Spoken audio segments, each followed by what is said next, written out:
ব্যাস হয়ে গেল। আমার যাওয়ার সকল রাস্তা এখন বন্ধই।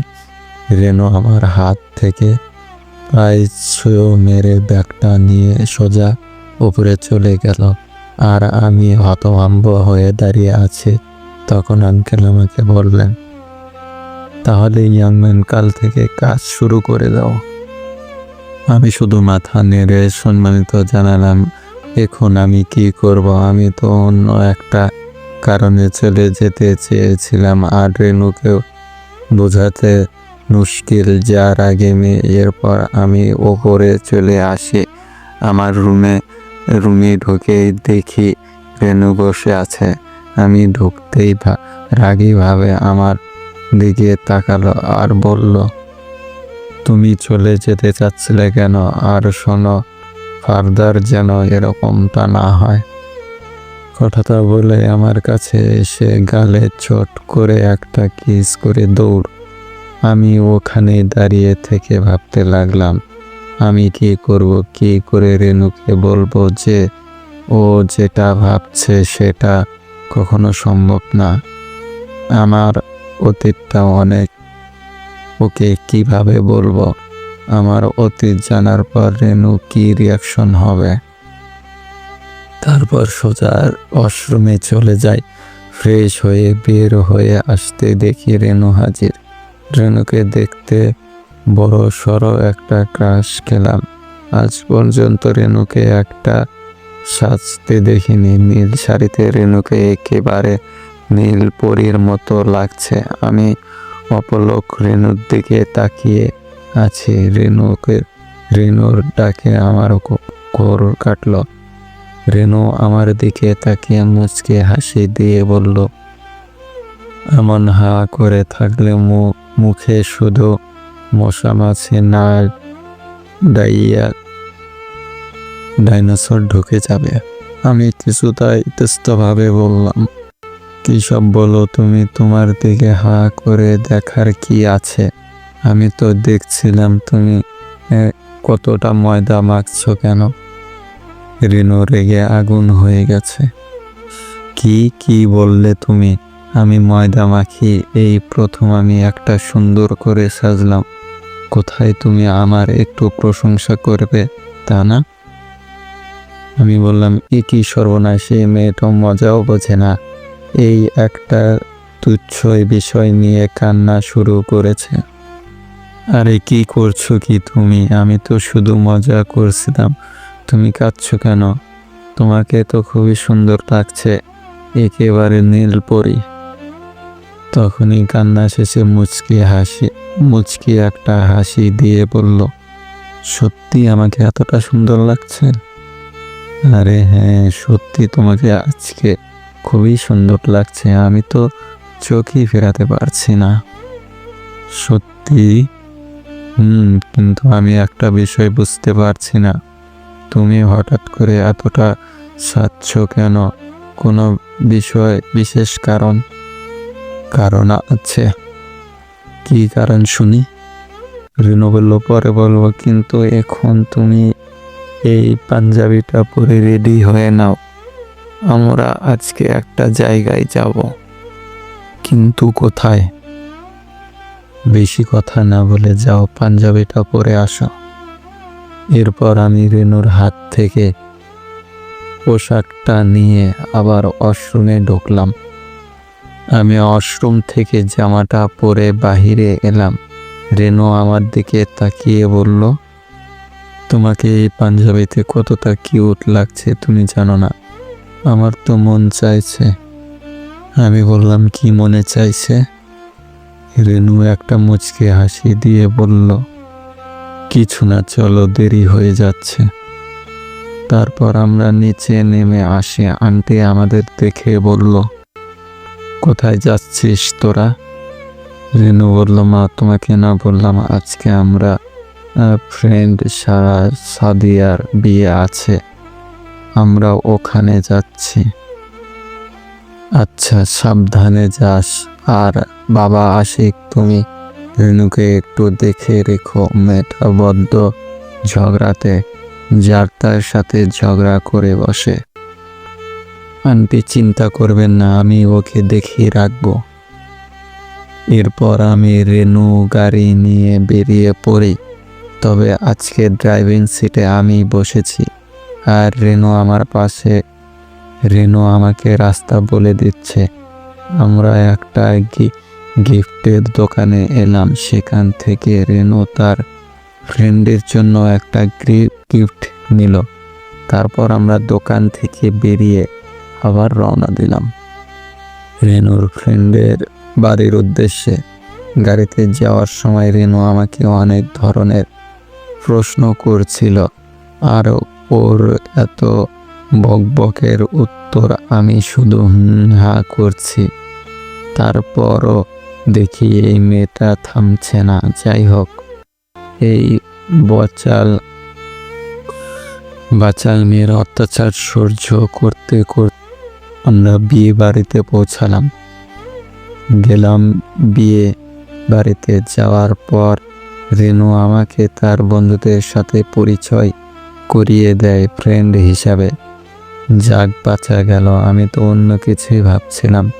তখন রেনুকে নাকি তার কোন কোন বান্ধবীর ভেতরে ডাকছে। আমি তো আর মেয়েদের ওখানে যেতে পারবো না, তাই রেনু আমাকে এখানে রেখে চলে গেল আর বলল, আমি একটু আসছি।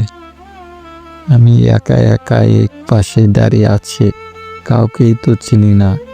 আর রাগ বাড়িয়ে কারোর সাথে কথা বলার অভ্যাসও আমার নেই। বলতে পারেন একা একা সময় কাটাতে আমার ভালোই লাগে। তখনই আমার শান্তি বিনষ্ট করতে চলে আসলো একটা ময়দা সুন্দরী। মেয়েটি রেনুরই ফ্রেন্ড, নাম হয়তো শান্তি, কিন্তু মেয়েটা এসেই একেবারে আমার গা ঘেঁষে দাঁড়িয়েছে। তাই আমি একটু পিছিয়ে যাই। তখনই শান্তি বলল, হাই, আমায় চিনতে পারছেন? চিনব না কেন, একটু আগেই তো কথা হলো। আপনাকে না এই নীল পাঞ্জাবিতে অনেক কিউট লাগছে। থ্যাংক ইউ, আপনাকেও অনেক সুন্দর লাগছে। শান্তি খুশিতে গদগদ হয়ে বলল, সত্যি? আমি এটা বুঝতে পারি না, মেয়েরাই এতটা আদিগিল্লা কেন হয়? তারপর আমি বললাম, মেয়েটি বলল, আপনাকে একটা প্রশ্ন করব? আমি বললাম, হ্যাঁ বলুন, কি বলবেন? আচ্ছা, আপনার কি কোনো জিএফ আছে? না, নাই। ও মা, কি বলছেন আপনি? আপনার মতো এমন একটা কিউট ছেলের জিএফ নাই? সত্যি অবিশ্বাস্য। ও মাই গড, এই মেয়ে তো দেখছি একেবারে পাক্কা ফ্ল্যাট রানী। ছেলেদের কি করে ফ্ল্যাট করতে হয় ভালো করেই জানে। না বাবা, এখন থেকে কেটে পড়াই ভালো। এরপর হয়তো সোজা প্রপোজ করে বসবে। আমি হালকা গলা খুকিয়ে বললাম, এক্সকিউজ মি, আমি একটু আসছি। এই মেয়ে তো পুরোই যোগ। শান্তি বলল, আর একটু দাঁড়ান না, একটা কথা ছিল আপনার সাথে। জি বলেন, কি বলবেন? তখনই শান্তি কোথা থেকে যেন একটা গোলাপ এনে আমাকে সোজা প্রপোজ করে বসলো ঠিক সেই মুহূর্তে রেনুর আগমন। রেনুর আগে ফুসতেছে কাছে এসে এমন একটা ধাক্কা দিল যে শান্তি সামলাতে না পেরে পাশে থাকা ছেলেটার ওপরে গিয়ে পড়ল। তারপর রেনু শান্তিকে উদ্দেশ্য করে বলল, হারামজাদি, তোর এত সাহস কি করে হলো আশিককে প্রপোজ করার? তাতে তোর সমস্যা কি? আশিক তো তোর জিএফ, নাকি বিয়ে করা বর চেয়ে অন্য কাউকে তাকে প্রপোজ করতে পারবে না? আন্টি আমাকে আগে সাবধান করে দিয়েছিল যে রেনু ঝগড়াটে একটা মেয়ে। এই জন্যই রেনু শান্তির পুরো একটা লঙ্কা কাণ্ড বাঁধিয়ে দিয়েছে। এখন আমি কি করব? বিয়ে বাড়ির সবাই আমাদের দিকে তাকিয়ে আছে। আমি তখন রেনুকে রীতিমতো টানতে টানতে নিয়ে অন্যদিকে গেলাম। রাগে রেনুর নাক মুখ পুরা লাল হয়ে গেছে। আমি জিজ্ঞাসা কর, তুমি এটা কি করলা? শুধু শুধু শান্তির সাথে এভাবে ঝগড়া কেন করছিলে? ওই শান্তির সাহস কি করে হয় তোমাকে প্রপোজ করার? আর উল্টা এই প্রশ্ন করলাম না যে তাতে তোমার কি? কারণ যদি এই প্রশ্নটা করে ফেলি তাহলে আমার কপালে শনি আছে। রাগের মাথায় রেনু আমাকে প্রপোজ কি বিয়ে করে ফেলতে পারে। তাই আর কথা বাড়াতে না দিয়ে রেনুকে বললাম, এইসব বাদ দাও, এখন চলো, বিয়ে শুরু হতে যাচ্ছে। তারপর রেনু কিছুটা শান্ত হয়ে আমার হাতটা শক্ত করে জড়িয়ে ধরে বিয়ের জায়গায় পৌঁছালো। আমি আর কিছু বললাম না। রেনু ওই পুরো অনুষ্ঠানে আমার হাতটা একবারের জন্য ছাড়ে নাই। তারপর সবকিছু সম্পন্ন করে বিয়ে বাড়ি থেকে বের হতে অনেকটা রাত হয়ে গেল। আমরা গাড়িতে গিয়ে উঠলাম। গাড়ি স্টার্ট দিতেই মুষলধারে বৃষ্টি শুরু হয়ে গেল। তখন ঘটল আরেক বিপত্তি। বাড়ির 1 কিলোমিটার কাছাকাছি আসতেই গাড়ি বাবাজি যান ছেড়ে দিলেন। এখন কি করব? বাইরে তো বৃষ্টি। তারপর এত রাতে কোনো গাড়িও পাওয়া যাবে না, আর সারা রাত এখানেও থাকতে পারবো না। তখন আমি রেনুর দিকে তাকিয়ে দেখি ও খুবই খুশি। আমি রেনুকে জিজ্ঞাসা করলাম, এই বিপদে তুমি এত খুশি হচ্ছ কেন? রেনু হাসি মুখে জবাব দিল যে তার নাকি বৃষ্টিতে ভেজা খুব পছন্দের। সে নাকি বৃষ্টিতে নামলে বৃষ্টিতে ভেজা শুরু করে। কথাটা বলতেই দেরি রেনু গাড়ি থেকে নেমে বৃষ্টিতে ভেজা শুরু করলো। আমি তো পুরাই থোয়া। রেনুর এই কাণ্ড দেখে রেনু বাইরে গিয়ে বাচ্চাদের মতো নাচানাচি শুরু করে দিয়েছে আর খিলখিল করে হাসছে।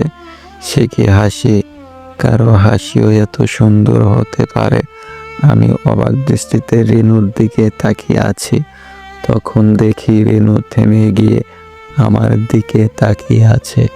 রেনু ইশারায় জিজ্ঞাসা করলো, কি হয়েছে? আমার দিকে এভাবে তাকিয়ে আছো কেন? আমিও মাথা নেড়ে জবাব দিলাম, কিছু না। তখন দেখি রেনু আমাকেও ডাকছে। আমি না করে দিলাম, কারণটা আপনারা ভালো করেই জানেন। আমার বৃষ্টি সহ্য হয় না। কিন্তু কেন? কে শুনে কার কথা? আমাকে কিছু বলতে না দিয়ে রেনু আমাকে টেনে গাড়ি থেকে নামায়। কি আর করার, আমিও রেনুর সাথে যোগ দিলাম। ভালোই লাগছে রেনুর সাথে এভাবে বৃষ্টিতে ভিজতে। তারপর আমরা বৃষ্টিতে ভিজতে ভিজতেই হেঁটে গাড়ি থেকে রওনা দিলাম। কিছুক্ষণ পর বৃষ্টি কিছুটা হালকা হয়ে যায়, কিন্তু ঠান্ডা বাতাস বইতে শুরু করলো। তখন দেখি রেনু আমার সাথে একেবারে গা ঘেরে হাঁটতেছে। আমার হাতটা শক্ত করে জড়িয়ে ধরে আছে। আমি লক্ষ্য করলাম ঠান্ডা বাতাসের কারণে রেনুর শীত টক টক করে কাঁপছে। তো এখন আমি কি করি? আমার কাছে কোনো শার্ট নেই যে রেনুর গায়ে চাপিয়ে দেব। আশেপাশে কোনো দোকানও দেখছি না। আর এদিকে শীতের কারণে রেনুর অবস্থা খারাপ হয়ে যাচ্ছে। এই মাইয়ারে কেডাই কইছিল এমনে নাইচা নাইচা ভেস্তে। রেনু শীতে এতটাই কাবু হয়ে গেছে যে ঠিক মতো হাঁটতেও পারছে না। আমি কোনো উপায় না দেখে রেনুকে কোলে তুলে নিলাম। রেনুর সাথে সাথে আমার গলা জড়িয়ে ধরল, একেবারে বুকের সাথে মিশে যেতে চাইল। এখনো কাঁপছে সে, তাই আমি দ্রুত হাঁটা লাগলাম। কিছুক্ষণের মধ্যে বাড়ি পৌঁছে গেলাম। দরজার সামনে এসে আমি রেনুকে নামিয়ে দিই। রেনুর দিকে তাকাতেই দেখি লজ্জায় চোখ নামিয়ে নিচে, আর দেখি মিটি মিটি হাসছে। লজ্জায় কারণটা বুঝলাম, কিন্তু মেয়েটা হাসছে কেন? তারপর দরজার কলিং বেল টিপতেই আন্টি বেরিয়ে এলো। আন্টি আমাদের দেখতে পুরা টাসকি খাইয়া গেল, কারণ আমরা পা থেকে মাথা অবধি পুরো কাঠ ভেজা হয়ে গেছি। আন্টি ব্যস্তভাবে জিজ্ঞেস করলেন, তোদের এই হাল কি করে? এরপর রেনুই তার মাকে সবকিছু বলে।